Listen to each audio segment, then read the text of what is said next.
Willie Nelson didn't rise through the industry in the way most stars do. His journey began in the quiet fields of Abbott, Texas, under the shadow of the Great Depression, where music was more than background noise. It was a survival instinct.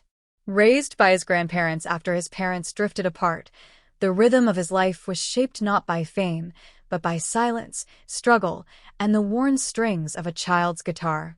At 6, that guitar became a companion. At 7, he was already turning thoughts into melodies. By 9, he was on stage beside his sister Bobby, their music filling the air of dimly lit dance halls. Each note they played carved a deeper path towards something unseen but deeply felt. Life, back then, was a patchwork of odd jobs, long drives, and voices that told him he didn't quite fit the mold. His phrasing was too raw, too personal for the polished Nashville sound of the time. Yet, his words, quiet, poetic, and unwavering, began to travel further than he ever could. Songs like Crazy found homes in other voices, but their roots were unmistakably his. The outsider slowly became a quiet architect behind the scenes. Even when the spotlight stayed elsewhere, Willie was already shaping the soul of country music, one verse at a time. That path would twist in ways no one could predict. The 1970s didn't just mark a breakthrough, they marked a breaking point. Tired of the machine, Nelson returned to Texas, not to escape, but to rediscover what had once made music feel like breathing. There, something powerful took shape. The outlaw country movement wasn't rebellion for the sake of noise. It was rebellion born from restraint, from years of being told to soften, smooth out, conform. Albums like Shotgun Willie and Red-Headed Stranger weren't just records, they were declarations. A long-haired figure with a battered guitar and a storyteller's soul had stepped into the center frame, and he didn't ask permission to stay. Behind every song was a man who had lived every word. And with each release, the myth grew, not from image, but from truth. That truth, quiet and steady, carried him through decades of change. Through losses, through triumphs, through a world that would keep trying to define him. But Willie Nelson never needed defining. He was already writing the story in his own time, and the next chapter was just beginning to unfold. In the early years, the road ahead was anything but clear. Willie Nelson's 20s and 30s were spent wandering through odd jobs and uncertain cityscapes. He worked as a disc jockey, sold vacuum cleaners door to door, tried his hand at farming, even peddled Bible books, all while quietly chasing the sound only he seemed to hear. The polished Nashville sound had no room for his raw phrasing and unfiltered voice, but he pressed forward, carrying songs that didn't yet have a place to land. It was Crazy, recorded by Patsy Cline, that changed everything. The lyrics weren't loud, but they lingered. Nightlife, and Funny How Time Slips Away soon followed, pushing open doors he wasn't invited through. By the time his name began surfacing in songwriting circles, Willie had already worn through the soles of his ambition. The recognition came slowly, and never as loud as the effort that built it. Still, the foundation was laid. And with each note that made its way into the world, Nelson came closer to the music he was meant to make, not for others, but for himself. In the 1970s, something broke loose. Tired of chasing approval, Willie returned to Texas, where freedom took root in new form. There, the outlaw country movement found its heartbeat. Albums like Shotgun Willie, Red-Headed Stranger, and Stardust weren't just well-received, they shattered expectations. With sparse arrangements and deeply personal lyrics, Nelson proved that authenticity needed no polish. Blue Eyes Crying in the Rain didn't rise because of production tricks. It rose because it was honest. And that honesty caught fire. His image, long braids, bandana, and the weather-beaten guitar trigger became more than a look. It was the emblem of a soul that refused to yield. The industry had told him what not to be. He became something else entirely. And the people followed. He sang for those who had been overlooked, for the farmers, the wanderers, the quiet dreamers. His songs didn't explain, they understood. And with that quiet understanding, Willie Nelson became more than a musician. He became a movement. But fame was never the full picture. The man behind the music carried battles that rarely made headlines. Financial struggles weighed heavily. The IRS came down hard. Marriages came and went, each chapter shaped by both love and the cost of life on the road. His first union with Martha Matthews ended in turmoil, and the tragedy of losing their son Billy years later left a wound that never truly closed. Relationships unraveled under the pressure of relentless touring and personal demons. Yet in those same years, new beginnings emerged. With Annie D'Angelo, his fourth wife and quiet anchor, stability returned. Their bond, rooted in calm and care, became his refuge. He cut back on drinking. He changed how he lived. They raised two sons together, Lucas and Micah, both drawn to the very force that shaped their father's life. Through the losses and through the love, Nelson kept writing. He kept singing. And in doing so, he turned a lifetime of pain, joy, and defiance into something lasting. Not just music, but memory. Willie Nelson's life on stage was only part of the story. Off stage, his journey through love, loss, and family was every bit as layered as his music. His first marriage to Martha Matthews began when he was still finding his voice and ended after a decade of turmoil. They had 3 children together, Lana, Susie, and Willie Billy Hugh Jr., each carrying pieces of his restless heart. But the strain of early career struggles, alcohol, and instability left scars. Years later, in 1991, tragedy struck when Billy took his own life. It was a silent ache Nelson rarely spoke of, but it never left him. He carried it in his songs, in the quiet moments between verses. His second marriage to country singer Shirley Cauley brought brief stability, but the discovery of an affair with Connie Kupka unraveled it.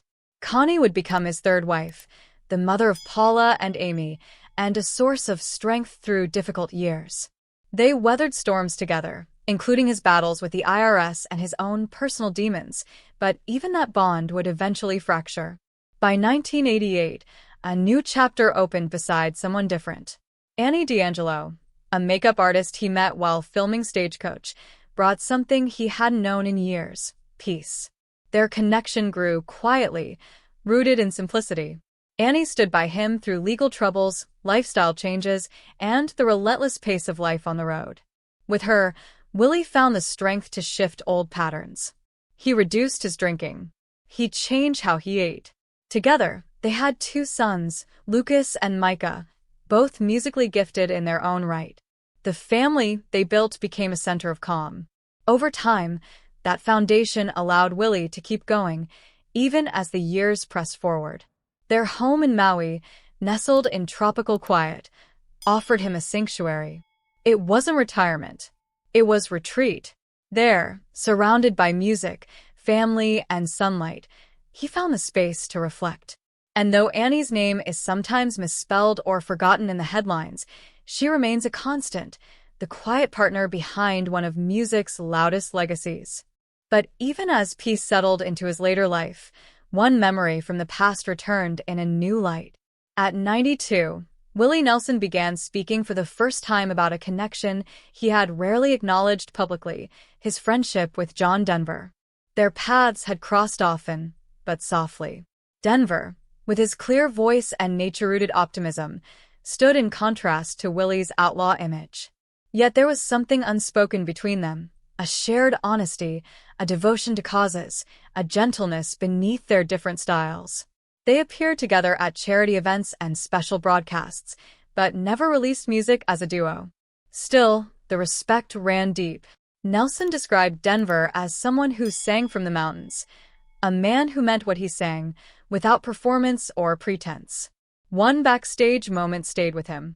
Denver, quiet and sincere, had spoken about simply wanting to write and sing truthfully, no matter what the world expected. Those words stayed buried for decades, but Willie never forgot them. When Denver died in a plane crash in 1997, Nelson grieved in silence. There was no public tribute, no official statement, only a quiet mourning held close to the chest. As time passed, the songs Denver left behind began to echo louder in Willie's reflections.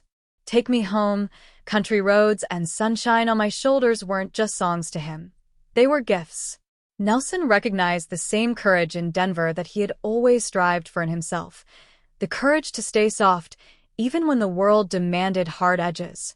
Critics called Denver sentimental, but Nelson saw strength in that sentiment.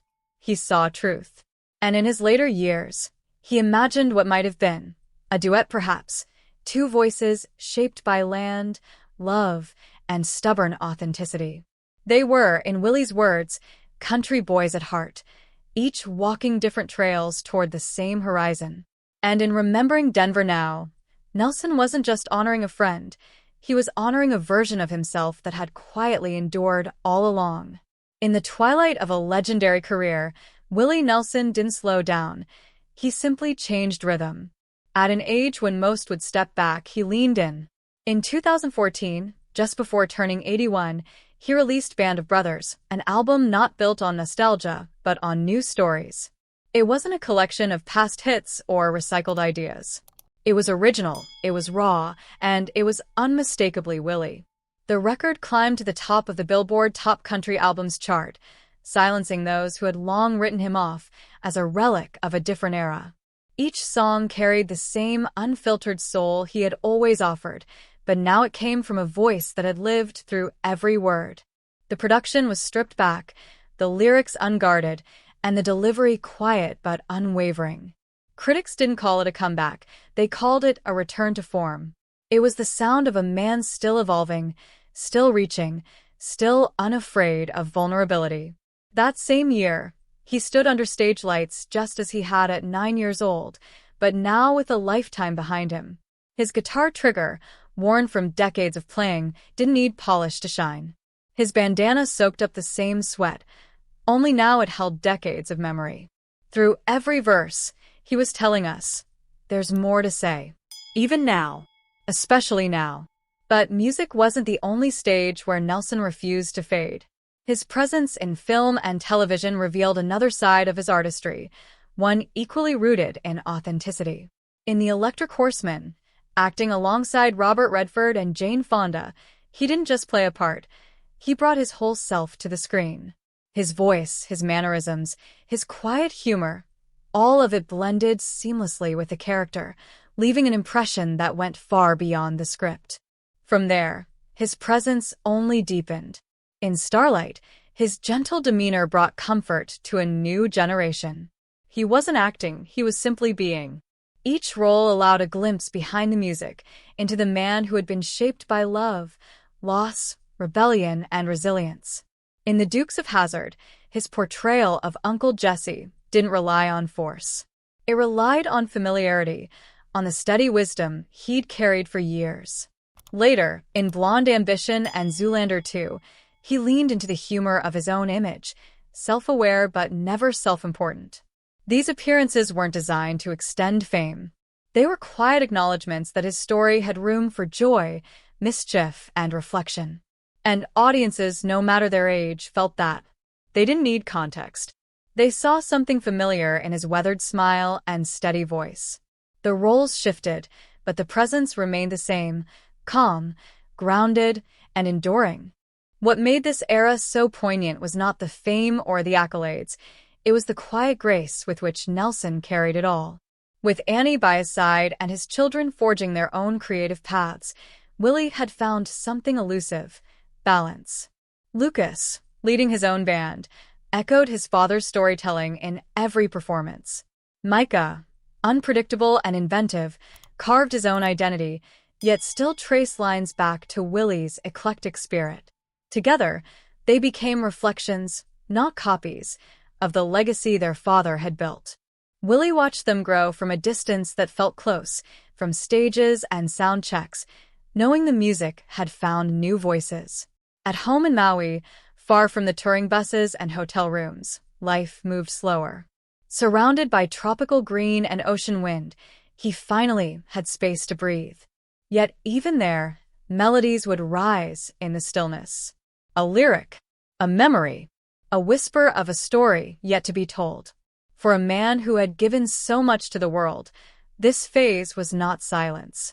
It was a softer song, a deeper note, And through it all, he remained himself, unshaped by fame, untouched by pretense. His story, still unfolding, carried the weight of everything that came before. And, in that weight, there was peace. In these later years, Willie Nelson's reflections have grown deeper, more deliberate.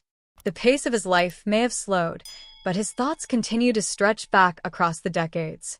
It was during one of those quiet stretches, when the road was far behind and the music temporarily paused, that he finally spoke about someone whose story had run alongside his own, John Denver. Their bond hadn't been public. It hadn't needed to be. But beneath the surface, there was a shared rhythm, a mutual respect that had endured in silence. Denver had walked a different path, filled with nature, light, and soaring melodies, but his intentions mirrored Willie's, honest, unwavering, and deeply human. Willie never forgot that. And as time pressed forward, he began to see the quiet bravery in Denver's choices with a kind of clarity that only age could bring. The music they made separately now sounded like echoes of one another, not in sound but in spirit. And that spirit lingered. Nelson's words, when he finally shared them, weren't grand or performative. They were gentle. He saw strength in Denver's softness. He heard defiance in the simplicity of songs like Sunshine on My Shoulders. And in those moments of looking back, something long held inside came to the surface. There was no duet, no shared album, no formal collaboration between them. And yet, the possibility of what could have been now carries its own weight. Nelson imagined a moment, maybe late in life, maybe in another world, where their voices might have met, where their shared love for the earth, for people, for truth, might have filled the same room. He didn't dwell on the absence of it. He honored the presence that had existed all along. Their parallel paths, though never formally joined, had often moved side by side. At televised charity events, at quiet backstage corners, they crossed, exchanged words, understood each other in ways that didn't require explanation. Willie remembered a conversation where Denver spoke about writing honestly, regardless of industry pressures. That stayed with him. It wasn't advice. It was affirmation. Nelson had lived his life by the same compass. Through every challenge, IRS battles, lost marriages, personal demons, he stayed honest. That honesty, so rare in an industry that often demands compromise, became the bridge between them. Denver may have left the world too soon, but in Nelson's quiet tribute, he became part of the story once more. Not a footnote, a reflection. Now, at 92, with over 100 albums behind him and a legacy sealed in both awards and memories, Willie Nelson continues forward. Not as a man clinging to the past, but as someone shaped by it, softened by it, and still strengthened by the music it inspired. His life, long and uneven, has always been about movement, from Texas to Nashville to Maui, from obscurity to myth. But even in stillness, his voice carries. Even in reflection, there's forward motion. His songs remain warm and weathered, full of presence, never performance. The quiet recollection of his bond with Denver wasn't about closure. It was about continuation. The music endures, not because of fame, but because it was real, because it was lived. Family surrounds him. Memories fill the air. And somewhere in the calm of a Hawaiian morning, a guitar string hums softly under his fingers. That string holds a lifetime. And every note it plays now is one more step in a journey that never really ends. It only changes tempo.